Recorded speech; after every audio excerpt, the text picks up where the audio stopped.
Hello, everybody. This is June 25th. Today, we're going to have the wonderful Andy Polaine out of Germany joining us. We're very thankful for him to be here. For those of you who followed us in the past, this, I believe, our 7th or 8th virtual session. So we're very thankful of you to follow us from all over the world. We have people right now from Finland, Australia, I believe. So thank you so much for following us for the past difficult month we've been having in the world. So it's been nice to kind of like gather together every other week and share some service design knowledge in a group of friends. As always, thank you to our sponsors, Slalom, who's been helping us for a couple of years now, as well as Precocity, who is helping us getting those Zoom sessions, and it's been extremely helpful for them to do that with us. Quick grid up. So today we are going to have the core group of the Service Design Network Dallas chapter. I'm Greg Laclufi from Slalom. We also have Brandon Ward from Precocity and Christopher Roberts from Capital One and Brenda Plink from GM Financial. This is the Service Design Network crew. As always, everything is recorded. So if you haven't seen any past episodes or sessions, or you actually want to catch up and see an older one, you can go to our YouTube channel and you can see the past, I believe, 7 or 8. Today's session will be available most likely this evening, Central Time, probably later on like 11 or midnight. So definitely by tomorrow morning, you'll be able to catch up on Andy's wisdom, or kind of make notes or screenshots or whatever you want to do. Quickly, the agenda today, we're going to be talking about the past guests, upcoming guests, very quick rules about asking questions to Andy, and then we'll jump directly into what we've called the Service Design 201, which is Advanced Service Design. As you know, we try to keep the content very approachable from a wide range of people.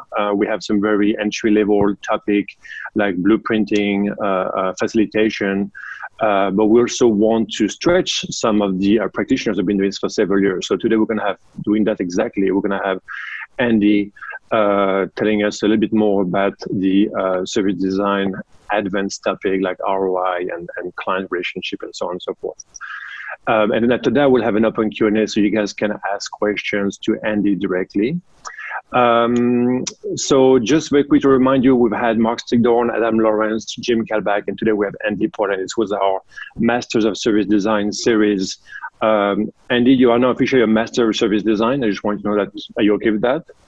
Yeah. You can put on your resume. I'm fine with that. I'm in an illustrious company. Oh, yeah, I believe so. Yeah, this has been wonderful to have you guys. We also have had some more topical events, so to speak. So next week, we're going to have Jesse Grimes, who is a specialist into innovation and startups. He's also the editor-in-chief of the Service Design Network magazine, Touchpoint. And he will talk to us about how do you implement service design in an incubation mode that is a startup or innovation-centric company.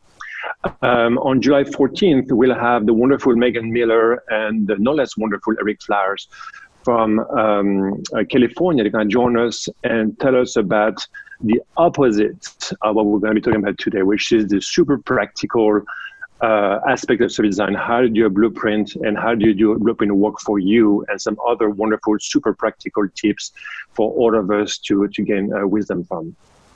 And if any of you have seen, where a couple of weeks ago, we had the incredible Erin Nargis from San Francisco telling us all about her wonderful work she's doing for City of San Francisco during those trying time of COVID-19. So we had decided to actually bring her back and to tell us more about government work and how difficult it is, or more difficult it seems to be from the corporate side of things. And we will have the Azad Damoud from Fannie Mae in Washington, D.C., and they will both talk to us about service design within government space, which is very different. So do not miss those 3 events as well.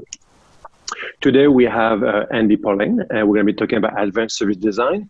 And because it's going to be advanced, I've actually asked to have a serious backup. And I don't know if you can see Jess on the camera. Say hi, Jess. So Jess is my friend and peer out of our Portland office. So she also works for Slalom, and she will be helping me ask difficult questions to Andy. The reason is that they worked together at Fjord in the past, so they know each other, and she's going to be able to ask him some very interesting questions. And so thank you so much for joining us, Jess. I appreciate it. Yeah, thanks for being here. Okay, so some quick rules. So while I'm talking to Andy, Jess is asking questions to Andy. You can ask any question you want. What I ask of you is to make it clear in the chat room to our moderators that you're asking a question to Andy. There's going to be a lot of like discussion in the chat room, so it can get hard sometimes for us to kind of see like, is that a question for Andy or for somebody else in the chat room, right? So please make it clear. Just do question to Andy or to panel, or question to, make it clear to them that question is for Andy. They will aggregate those, they will curate those, and then they will ask Andy or Jess questions at the end. I appreciate it. Thank you so much for doing that. So this is Andy. So in case you don't know Andy, I'm going to let him, Andy wrote this wonderful book. This is my clean version of it. There is another one that is not so clean, that is covered with Post-its and lots of stuff. Andy, tell us a bit about yourself. So, hi. There's some things you can find me on here. So, what can I tell you about myself? So, yes, I did write that book. My background actually is I originally wanted to study, I wanted to be a film director, in fact, and this might become relevant later on, depends how the conversation goes. And part of that was I really loved kind of bringing all those different kind of things together, and I still think there's still a kind of little book idea in the back of my head of kind of how much you can kind of learn from filmmaking in the kind of work we do. In any case, got sidetracked by computers, and very early 90s, like sort of 90 to 93, kind of that was when I was studying. Was the beginning of multimedia authoring. So I graduated, we started doing this thing that we called interactive design, which later became interaction design, and it didn't really have a name then, and we were still really trying to discover the kind of affordances of it. I posted recently an old video that I found from a news thing on Twitter, and it's kind of interesting where they talk about the new media. And then I'll skip the kind of massive thing. I worked a lot in different places, doing that kind of stuff, from sort of arts to commercial stuff, and a sort of blend of the two. And I was in Australia, and I was the head of the School of Media Arts there, and we were reshaping the faculty. And the kind of process was everyone sat around, there's mostly designers and artists there, and we all sat around a board table in a conference room, sort of reading sheets of A4 out to each other. And I remember thinking at the time, I'd already got interested in the idea of designing organizations.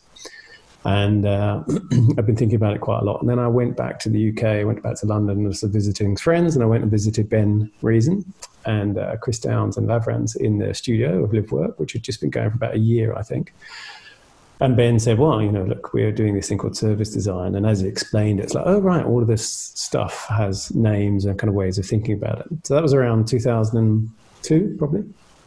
And I started sort of shifting towards there. And then I started teaching service design in Lucerne in Switzerland, where I still teach occasionally, and headed up the service design discipline there for a while. And I needed a textbook, and there wasn't one. So I started to write it, and then eventually Ben and Laverne said, yeah, we'll write it with you, because I'd been sort of pestering them for ages.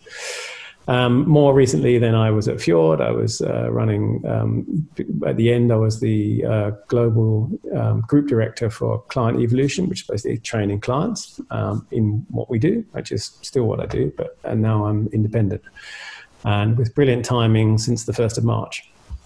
So that's where we're at now. And the other thing I do most of right now actually is design design leadership coaching. Do you want to talk briefly about this is doing? This is kind of like a yes, virtual teaching class. Yeah. That could be useful to I can quickly talk about it now. I might just put something up on the thing actually. I am part of this now. So there's a group of us. Some of those names you just put up are all here.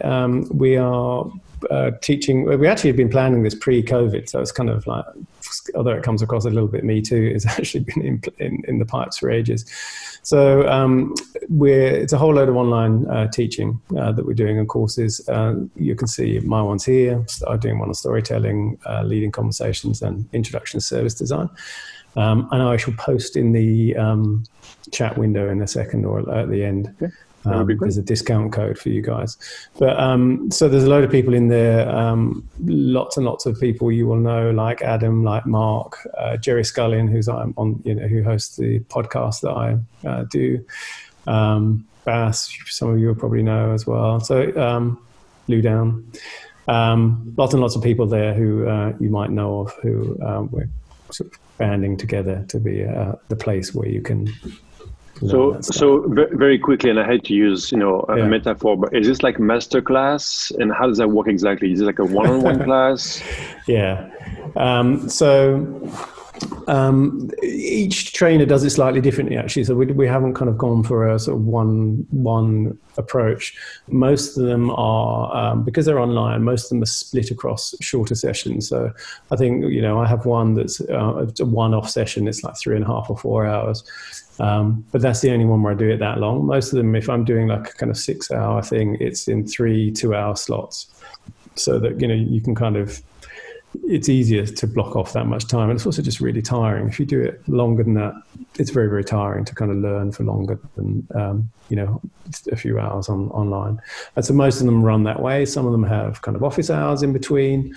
Some of them kind of are stretched over a longer period of time. And some of them are just kind of short little workshops. So that's how that's all working, yeah. All right. Well, I guess let me go back to this. And I think, let's see where we're now. I was going to ask you the first question. How did you get into service design? You basically just answered that. I did. Do you want to elaborate? I mean, to move to the next one. No, you can go on to the next one. I think I don't have much more to say. Cool. All right. So, sorry, hit my mic. So Andy, how do you explain service design? And particularly, so of course the definition of service design is always a hot topic in here, but because of this topic is more like the advanced side, the value of it to someone who may not be as familiar, especially a client.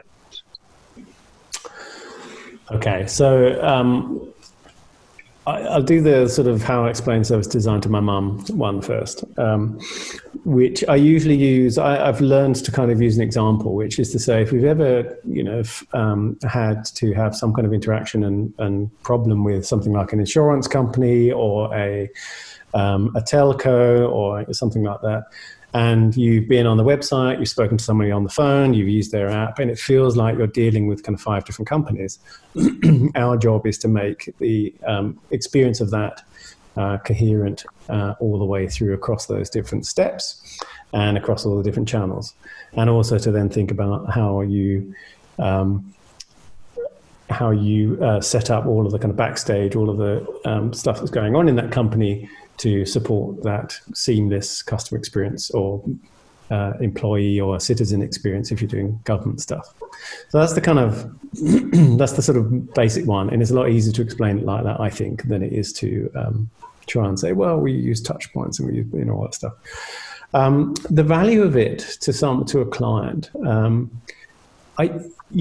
more and more, I sort of don't directly talk maybe about service design in a sense. I mean, I guess we do in that I would talk about exploring the different, the importance of looking at kind of people and places and products and processes and so forth. And this similarly kind of that kind of coherent view of things and this understanding that you're actually designing an ecosystem.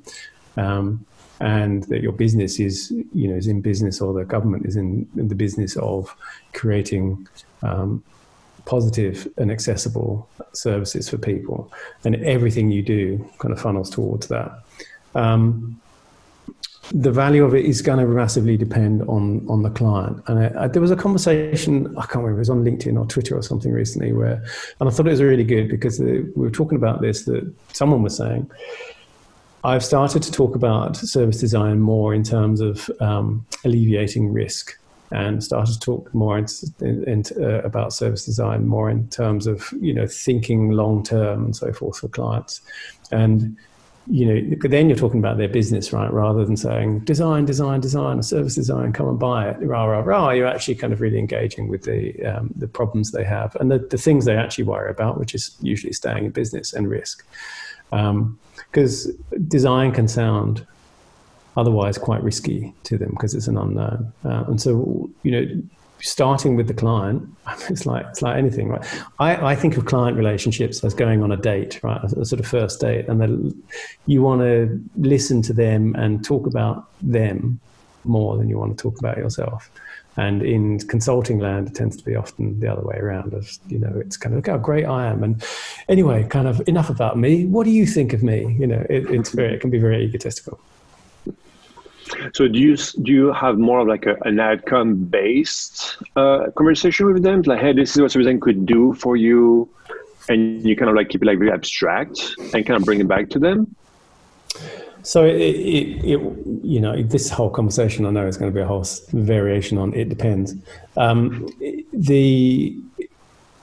And it does depends on the kind of conversation you've had in the first place. I don't know what your next question is going to be, but the common thing that the common sort of narrative of those conversations is actually to kind of wind the client back further, because most people, again, it's kind of first date thing. Most people want to come to so I'm talking from a sort of agency perspective at the moment. We should probably talk about the public service stuff and things and in-house stuff a little different. In the agency world, most clients are going to want to come with what they think is a solution that needs doing. Right, and they're going to ask the agency, how much does it cost you how much does it cost me for you to do this thing? And the reason why is because procurement's terribly broken, and procurement is kind of set up that way that they want to be able to kind of say, here's the thing, we know the thing that needs to be done. Let's ask 3 different agencies how much it costs. So then half the conversation is a scratching way of finding out, how did you get to that decision of that this was the thing that needed to be done? So really, what's your intent here, and what's the kind of outcome that you're looking for? What's the value you're trying to create? What are you trying to do for your business? What are you trying to do for your customers? What is actually going on? So most of the time it's not just a brand new thing, it's most of the time it's an existing thing, and really kind of understand their problem space. So if you can have enough of that conversation, then invariably, you have these aren't the droids you're looking for kind of moment, where it's actually, your problem isn't the problem that you think it is. And that's always a delicate and tricky conversation to have with clients, right? But to get them there. That leads me to my next question, which is kind of like, how do you sniff out that conversation? So how do you identify an opportunity to bring service design to an existing project that may not be labeled as service design, maybe something? Yeah, okay. Or how do you turn a project into a service design project? So I'm going to use another visual aid here. Now, for the people who know me from Fjord, you'll know this. I had to recreate this because obviously I don't get to keep all the stuff when I left Fjord, but it's actually my diagram that ended up in Fjord's offer deck at some point. I talked about this in a talk I gave in around 2014, I think, or earlier, which was this idea of kind of design operating at different levels of Zoom. And in service design in particular. So you have this kind of situation where, and normally I have a kind of build of this as it stacks up.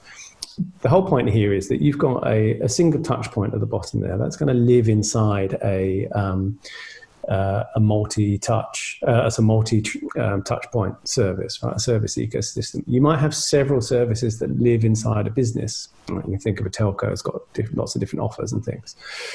Those all are sitting inside a PESTLE, so a political, ecological, environmental, social, legal framework and technical framework. Right? So it's a system. I've just been asked if I can speak a little bit louder. I might try and boost myself in a sec. I'll tell you what, I'll just put my microphone up there. Hello, that might be a bit better. You're going to hear my... There we go. So what often happens is the client thinks they're having a conversation about that bottom level one, about a kind of, a new bit of customer experience or something like that. But they're trying to achieve some kind of business outcome on that kind of middle one. And so a lot of the conversation is trying to work out, what Zoom level are you at and are you talking about the moment? And then what do we need to kind of switch between and move around? So I know that sounds a bit abstract, but often it's quite useful in saying, are we having a kind of business conversation here? Is this a kind of business value proposition kind of conversation? And you really need to kind of rejig your service to kind of be something else? Or is this just the fact that people you're quite clear about what your service proposition is, but people don't understand how to use it and it's not seamless. So then it's kind of a couple of levels down. That really helps. And once you've kind of having that kind of conversation, and again, it's one around intent. So if you go back a few steps and say, what is it you're actually trying to achieve? Then you can get into a conversation that's much more healthy, where you're exploring the problem space together rather than just being asked to kind of, provide a solution. Where do you see usually the biggest problem when you actually go through this conversation? Where is the biggest breaking point? You're just like, okay, I don't understand it, or I don't care, or whatever they say to you. I don't understand things. I mean, the way I've just said it is a bit abstract, right? Because normally you'd have the context of the specific kind of client and the problem, and I say client and the problem. This, by the way, I think is very true of internal stakeholder conversations too. This happens all the time with in-house teams where they're kind of everyone's talking across purposes.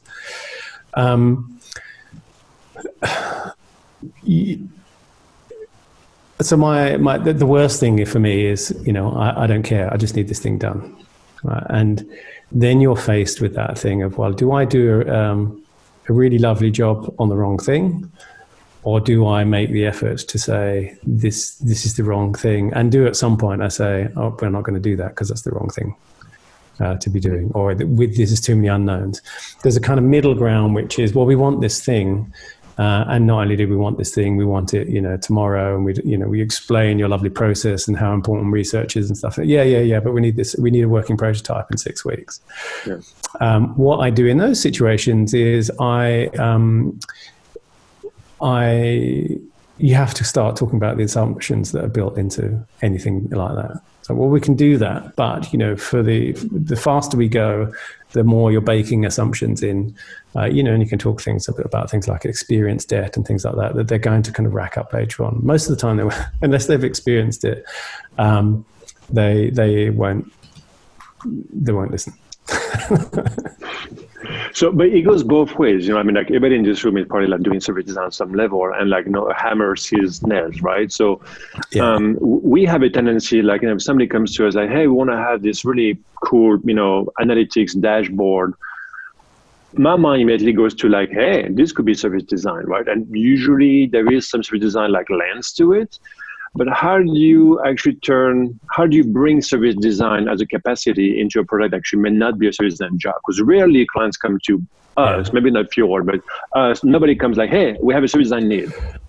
Yeah, so that's why it's also useful not to actually talk about service design sometimes that kind of explicitly, and in fact talk about, what's the problem, what needs to be done, what's the ecosystem here, and what's the problem space, because it sort of automatically starts to happen then, right? Where you start to, well, in that case, we need to have these people in the room, and we need to have these people in the room, IT. A lot of services end up with a man in a van who drives around delivering stuff, right? Especially the so-called digital disruptors, right? So, I think then you want to have a kind of point of view about the problem space, of which, in the back of your head, you might be thinking service design is a useful approach to this. But I think you still want to mostly be talking about the problem. I have a bit of a thing about this, and it goes back to the film thing, actually, which is, although, Fjord and lots of people on this call will call themselves service designers, I'm more convinced that service design is an activity that a multidisciplinary team of people do, including the client side, or if internally it's everyone, right? You're all involved in delivering a service. So if you think about film, and this is why I like it as an analogy, the sound person, the props person, the extras, the actors, makeup people, director, producer, camera person, so forth, cinematographer. Those people are all filmmakers, but they all have their own disciplines. They all have their own, specialisms. they all work, mostly, if it goes well, they all work very collaboratively. But also, it's not like they get rid of those silos. Those silos are actually quite important sometimes, but they've learned to really kind of bridge them well. And again, only if the production is going well, it can turn into a disaster too. But interestingly, I think with filmmakers, everyone's focused on one final thing, which is the experience, right? So if people don't enjoy the experience of a film, the money people don't get their money back. And it's an unusual industry in that sense that there's more alignment. There's not always, but because there's a fight there about that stuff too, about sort of art versus commerce. But in general, everyone's kind of aiming for the same thing. And I actually think that a lot of services are the same. And a lot of that kind of tension in service design or in projects are about delivering services, are about all those kind of competing priorities and tensions. And the reason why I show that kind of stacked diamond diagram is because often people are having a conversation where they assume everyone else is on the kind of higher level diamond, and are arguing about that, and someone else is having an argument down at kind of one single touch point. And really a large part of what you're doing is trying to kind of resolve all of that and make this coherent ecosystem. And that involves everyone being involved and everyone understanding where their bit fits in. Even if they then go away and they kind of do it on their own, you need to have that kind of constant interaction. Very cool. Jess, I'm going to hand over to you. I hope you have harder questions. Mine were very nice, and you have to admit. But Jess is going to be a very different customer. So go ahead, Jess. Thanks, Greg. Thanks, Andy. It's great to see you again. And you. Thanks for sharing your story. I had no idea that you originally wanted to get into film, so that's really cool. So I think what is interesting is you talked a little bit about those that slide that you showed and these probing questions that you'll ask clients to try to understand what it is that they're actually trying to solve. So a lot of times maybe a client will come to us with a problem and we learn later that that's actually not even the problem they need to solve. So how do you facilitate that conversation with other activities or methods or even questions to try and get them to understand what their real problem is? So there's a thing that we started doing in Australia, and I know other parts of Fjord started doing it. If you can, so I have a kind of bit of a thing. I don't know who said it. Someone else said it. It's not my thing. Which was make every meeting should be a workshop. In the sense that it should be collaborative. You should have some kind of idea of what you're heading towards, and it should be quite sort of active rather than just people sitting around listening to each other speak for ages. I think that if you can get that, the earlier you can get sort of up on the whiteboard or wherever it is and Post-its and the rest of it, the earlier you can kind of have that conversation so again, we're talking kind of agency world. Even in-house, it's tougher I think it's probably tougher in public service. I'd be really interested to hear from people who are working in government services around that. But certainly in-house, it's a similar thing in the sense that there are kind of a couple of dynamics. One is you've got a team that's acting like a service design or design team that's acting as a kind of service center for lots of parts of the business, and stuff comes in. Then they're faced with whoever shouts loudest.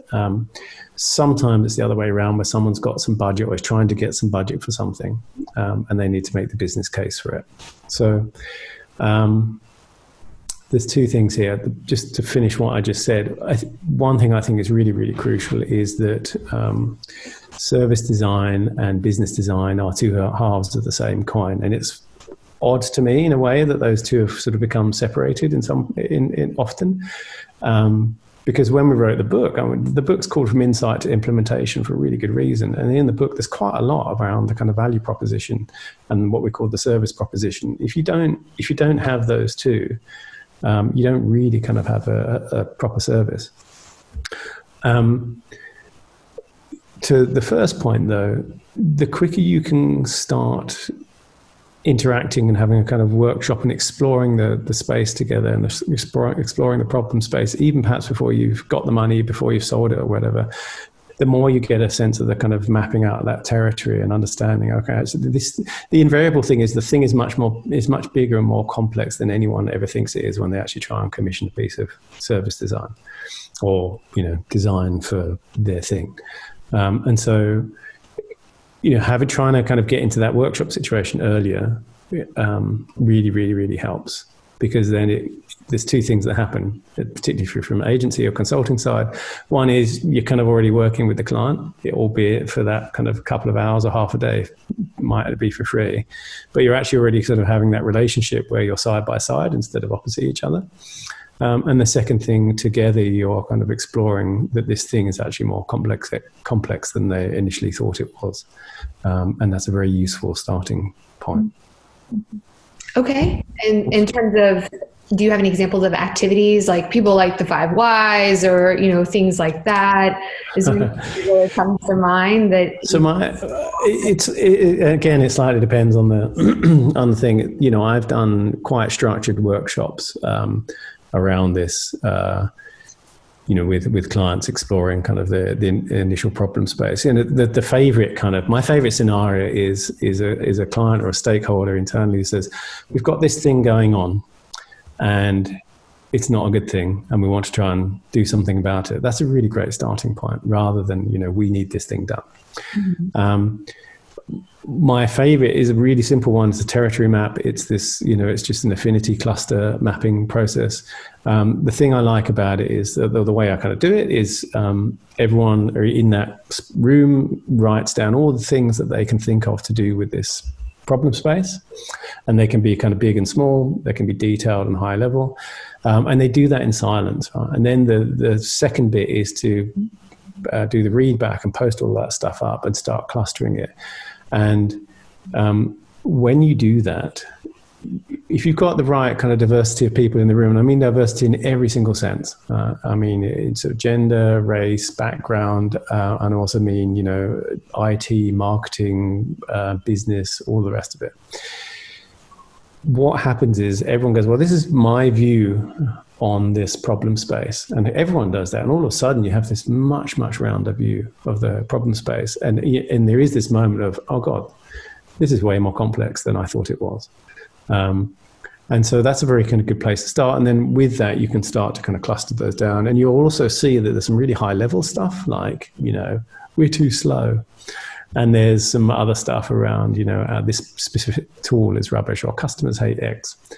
And so you also see those different zoom levels going on in that affinity diagram. And as a kind of kickoff or pre-kickoff, my favorite questions, and it's also, I use it for research, I use it everywhere, are what are your loves, hates, hopes, and fears? And I've used this with some really kind of hardcore folks who I was a little bit nervous about asking, and they're really engaged in it. The nice thing about loves, hates, hopes, and fears is it gives you a sense of what people's expectations are, what they're worried about, what their anxiety is about, also, what good looks like, and their dreams and stuff. And so it's a really nice kind of just 4 little words that kind of trigger a lot of exploration of the problem space. And when you do it, you end up with a kind of really big wall of it.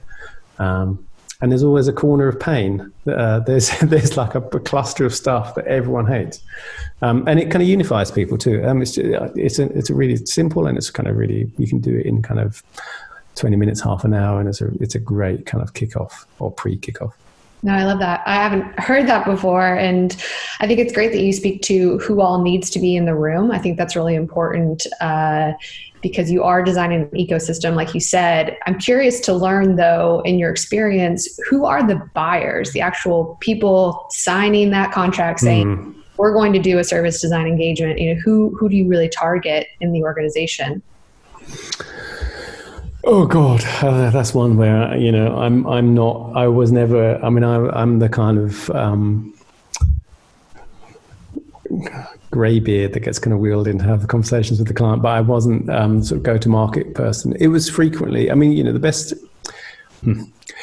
depends. Someone just asked a question here, actually, which goes to this a little bit. It slightly depends on where that stakeholder is in that kind of level of those sort of Zoom levels, right? Because if this is about something that's about fundamentally restructuring the business, and often there's an expectation that sort of we can add some customer experience work to this and then everything's going to be fine without touching any of the kind of fundamental structural stuff and often backstage stuff about, the tools that the employees use or something.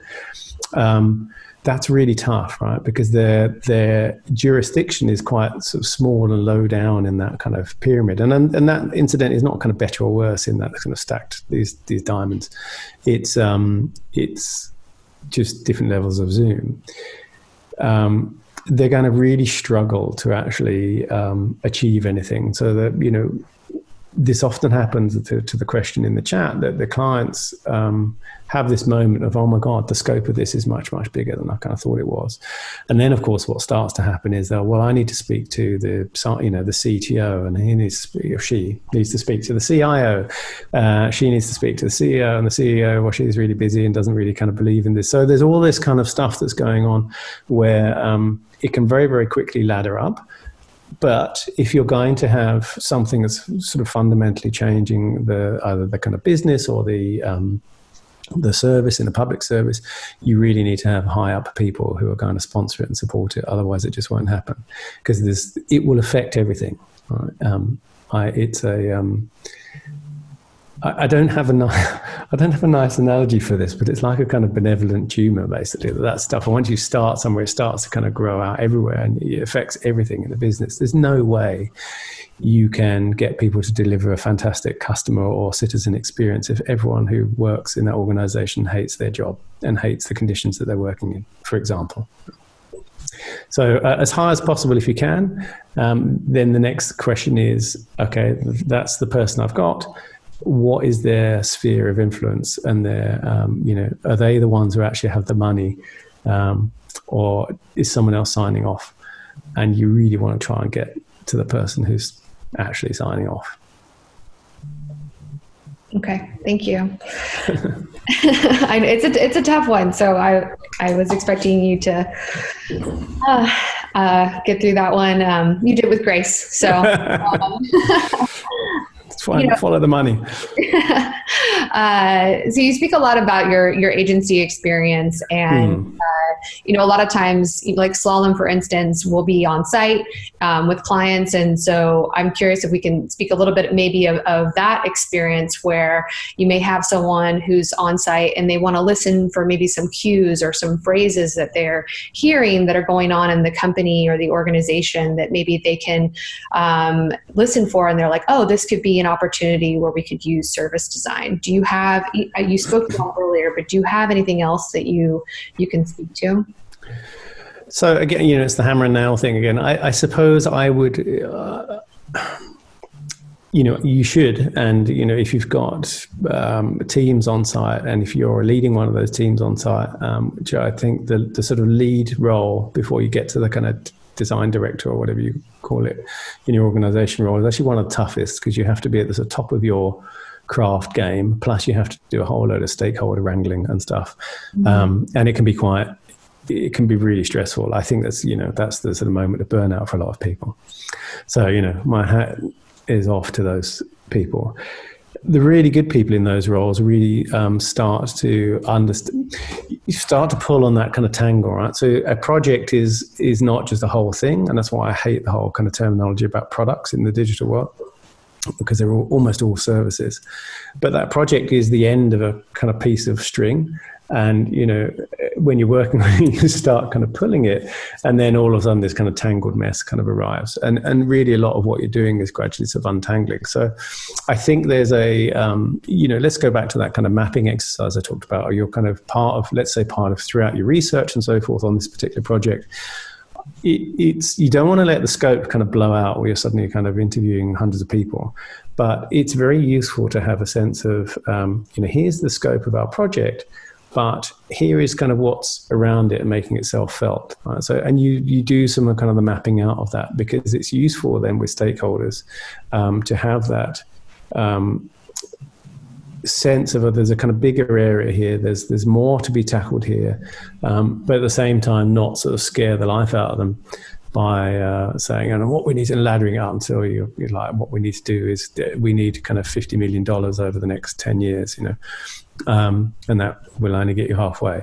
So there's a bit of a kind of if this then that. We're going to fix this piece, and it's usually a customer facing bit. So a frequent thing was we're fixing up a sort of customer facing piece of a set of touch points. It's usually something digital.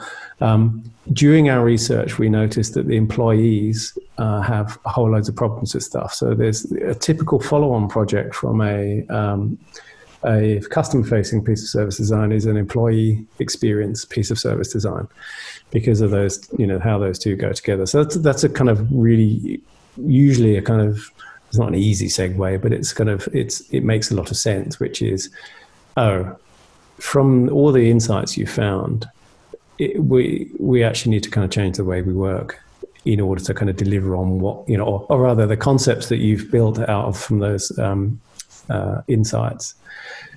We can't deliver those now because we don't have the infrastructure in place, or we don't have the employee kind of training in place, or whatever it is. So there's usually a second piece of work to actually go backwards. Ideally, the client comes to you in the first place and says, we're in this situation. You go, okay, well, let's think about what you want to do and what's your intent. Let's get your kind of backstage working, and then we can kind of launch the new front stage. It almost always happens back to front. So, I would kind of just listen out for those kinds of things where you're tracing problems back, and you're saying, well, there's another thing here that needs to be dealt with.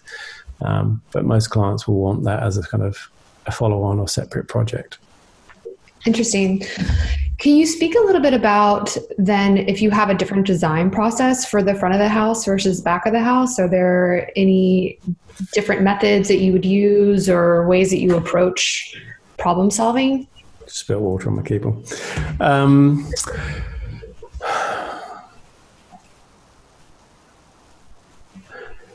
So, not really. Ultimately, if you sort of go back to research, right? Ultimately, the very finest research question is, can you give me an example, tell me a story of the last time you tried to do X? Because then people tell you a story and they say, well, I was trying to do this and then I couldn't because of that. And I was trying to do this and then I couldn't because of that. And that meant I had to do this and that didn't work either, and so on. And so you get this kind of vector of desire of like, I'm trying to do this thing. And then you get all these blockages that get in the way. And those are the very concrete things you can redesign. Right. Because sort of redesigning an experience is a really abstract thing, but you actually ask people about what they're trying to do. It's a little bit jobs to be done-y, but it's not quite. But if you ask people what they're trying to do and they tell you the story, it outlines all of the kind of blockages. So ultimately, whether they're customers or whether they're employees, they have the same. They're people who are trying to do stuff in their day, and most of the time, the organization is kind of invisibly getting in the way of that happening. And so the task is to try and kind of find out how and redesign those. The trickier bit with the employee experience stuff is, how can I say this? I can't say this nicely. The organization might not care. You see it in, some really terrible kind of working conditions. But you see it in, this drive towards efficiency rather than effectiveness means that, everyone's time and nerves and everything are kind of really down to the wire. And coronavirus has actually kind of made a lot of that visible. And I think hopefully there'll be some change. But I think that's a kind of tough one. The other tough one is we need to kind of fix up our employee experience, but we can't let you talk to anyone. I've been there. And so that, that's well, also the customer things, like we can't go and talk to customers because they might think, that we're offering something. And, this is a real problem in the public service space as well, which is, it's quite hard sometimes to pilot, do a little micropilot of something because it can be seen as being not, equal, not providing a kind of equal offer and privileging a small group of people with the pilot. So what am I saying? No, I don't. Ultimately, I don't think any of the methodology really changes. Just the problems slightly shift. Yeah, no, that's helpful. I think people just want to understand if there's anything more they should be doing. So it's great to get your perspective on that. I'd like to switch gears. We touched on it a little bit with the ROI piece. You talked about a little bit in the beginning and alleviating risk, but I do want to just dig a little bit deeper into that. And, how do you explain the ROI of a service design? Maybe we don't call it that, project, or, just some examples of metrics that we can put around projects to really show that outcome and success. So this is one of those things, and again, this is one of the things where coronavirus has been fantastic, unfortunately. It's been in the past quite difficult sometimes to explain to people how small details add up to a big thing.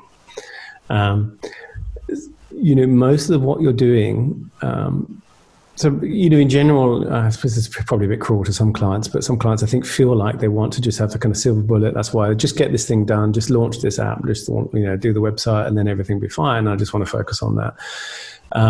Usually, that's a kind of big spend on one big thing. And that's the sort of product mentality, right? Which is we're going to make a thing, we're going to ship it, and it's done. I consider service design to be much more like gardening, in the sense that you never go, my garden is shipped, right? You're just constantly tending to it and changing it. And, some things grow big and they're bigger than you thought, and they cast shade over something else, and something doesn't take, and you kind of move stuff around. So one thing is, the tough thing about the ROI thing is it's often very long term. I gave a talk about kind of landscape gardening where, you've got these gardeners like Cape Ridley Brown in the late kind of 18th century, and they were, designing stuff they're never going to see in their lifetime. Right? They're never going to see the finished result. That's quite tough in that, often a client has got a budget for like a 3-month time window, and actually what they need to do is probably at least 2 years worth of kind of work. So the ROI, but down the other end is often really tough to kind of prove. That said, if you start kind of talking about impact and think about kind of impact, you can talk about the human impact, and you can measure that in different ways. You can measure it in very quantitative ways of it now takes someone, 7 minutes to apply for a passport, and when it used to take them 12. Something like that. Those things are easy. There's other measures around, customer satisfaction and all those kind of stuff. I'm not going to get into a whole NPS thing. Needless to say, I don't really think it measures the thing people think it measures, and it tries to boil something very complex down into one number, which is super attractive to businesses. They're kind of addicted to it. It's the kind of crack of business. So with all of those things, then you look at the employee experience too, and that's why I think that front stage, backstage is so important. There's for everything where it takes people, let's take the time thing, it takes people less time to do something. It might just be a couple of minutes, but that stuff kind of aggregates up. And so the biggest ROI is usually about kind of sweeping together all those little bits and actually showing it. And there's an example that we had from a telco where we were designing so when they come and install your landline, there's literally a kind of moment where they go outside and they wire to, a bunch of wires together, connect a bunch of wires together physically, and then they would have to call a call center in the Philippines as it happened. And that call center, the number they had to call was the same number that was the public facing number. So the engineer would be on hold for like 30, 40 minutes. So the customer experience of that is, this guy came, did 5 minutes work, and then he went and sat in his van or sweated into my sofa for half an hour. And then it was a terrible experience for the engineer too. It was really frustrating for them. So when we started kind of building this app so they could do a lot of the stuff that they were having to do by calling someone up in a call center, they could do themselves. Now, there's a whole load of costs saved with the call center, but the one sort of stat that I can still remember is that it saved the engineer, I think, 12 minutes per job or something like that. It wasn't a lot. And so you can see from a kind of business perspective, you might go, well, I don't care. The engineers are paid to do their work. Why should we be saving them time? It meant that they could do 2 extra jobs a week. There were 3,000 technicians, 6,000 extra jobs a week, saving them $4 million a month.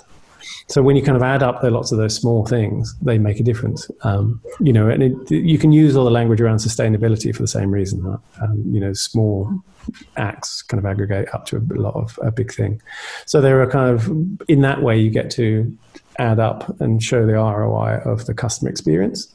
And then you get to show the ROI internally of kind of business processes and systems, often which are kind of ignored and locked in. So if you can do that, that's a pretty kind of winning thing. That should pay for your project.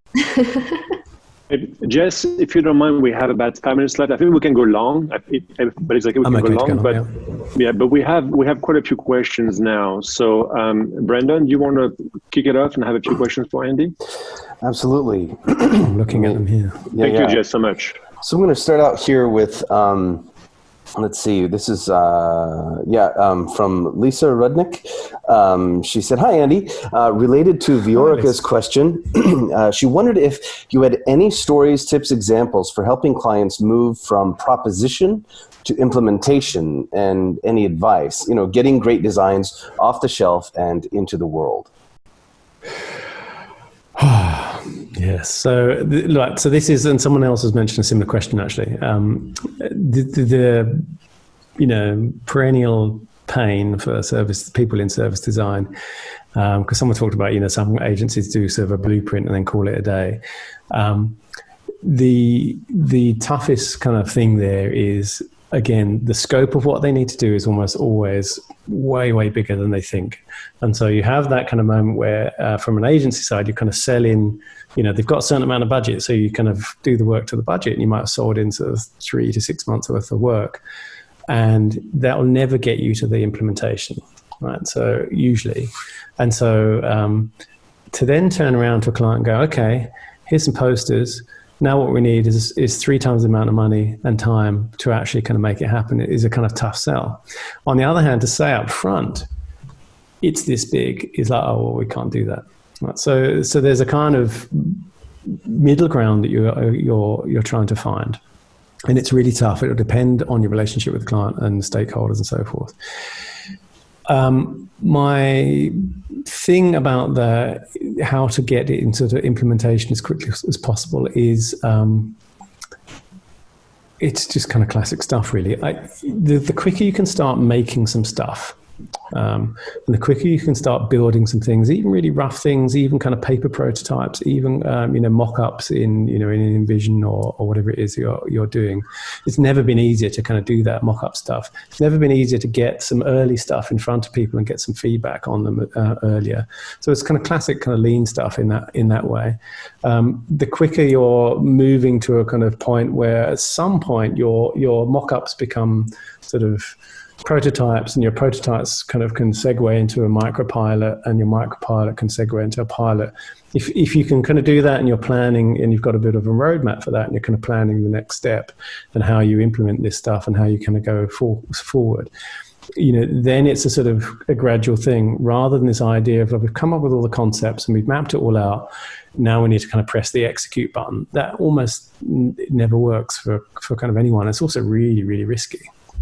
So my answer to that is try and kind of start making stuff before you think you need to start making stuff. And then a lot of the anxiety around, but we don't know, we need more kind of requirements docs, we need more detail on this, starts to go away because people start to see the thing, they start to see people's responses to the value of that thing in their lives. And that helps kind of ease into it. And then you can start to get a sense of, okay, well, actually, as we started building this, it's easier than we thought, and we can build more than we thought, or this is more complicated than we thought, and our roadmap kind of shifts. Long Awesome. answer, sorry.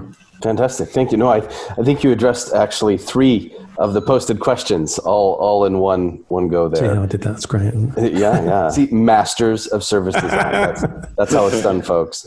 Another one from Dom. She says, in public service design projects tend to focus only on the core audience, with pushing towards efficiency rather than effectiveness. How do you convince them, I assume them is the business or the government, that the core isn't enough, particularly when that typically leaves out groups that need it the most, the poor, people of color, etc. Those the educators. Well, first of all, I suggest you buy a box load of Lou Downs' Good Services book and hand them out. Because Lou goes into this in quite a lot of detail. The thing is with public services is, there is no core. It's everyone. Any public service that's kind of excluding a group of people is not actually doing the job it should be doing as a service. And one of the things I really like that Lou talked about in their book is, if there was a product that failed as miserably as a lot of services do, it would be recalled. Like and there are a whole load of kind of safety laws and regulations in place to not let kind of cars whose wheels fall off on the road and that kind of stuff. In services, that's just not the case. And so really, ultimately, a public service is only serving a core of people and excludes a whole bunch of other people, often the people who need it the most. Is not fit for purpose.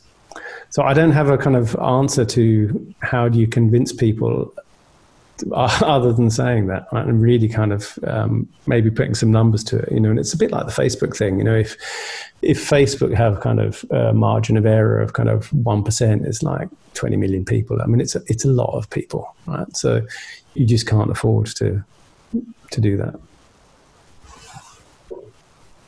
Fantastic, thank you. Your answer reminds me of there is no average person. No, there isn't. It's a statistical, anomaly. Actually, they don't exist. And the next question was from Ashley. We get this one a lot. Probably every single meetup, we probably get this question, which means it's probably. All of us have different answers. So I'm glad that Ashley asked it because I'd love to hear your take on this. How do you explain service design as it differs from experience design, right? Or UX or XD? When considered end-to-end with design thinking practices in place and design sprint format based off solid research, where do these disciplines separate? Okay, this is going to depend on where you are in the world. And it's one of those really good examples of how language, even when you're speaking the same one, can be very tricky, depending on the culture.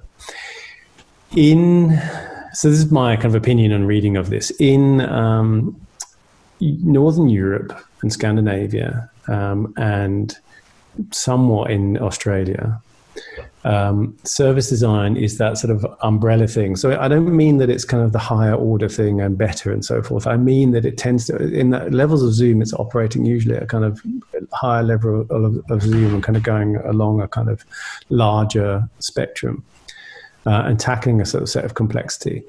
UX in those sort of regions tends to be a part of that. And I know a lot of UX designers say, but user experience is everything. It's not just screen stuff. And yet when I go to conferences, the only stuff I see is apps and websites.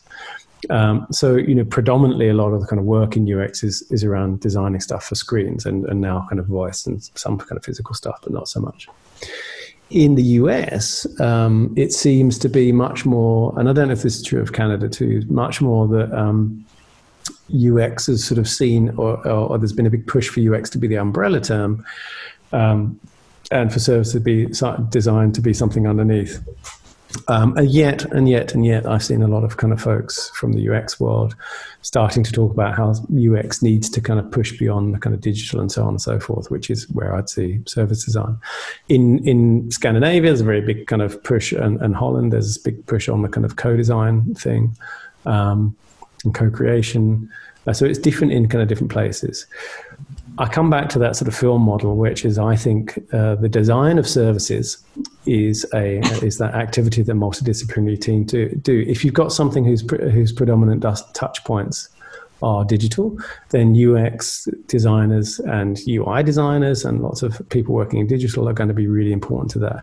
If you're talking about government services, of which, digital plays a big role, but there's a whole lot of stuff around kind of policy, there's a whole load of stuff around, inclusion, there's a whole load of stuff about, there could be loads of things, legal, then you need a different kind of set of multidisciplinary team of people. So I don't really think design thinking is just kind of is a bit of design kind of broken off. And for my money, design thinking is because in the educational system, people stop getting taught creativity when they're about 14, 13. And so, design thinking is about sort of rebalancing that later on.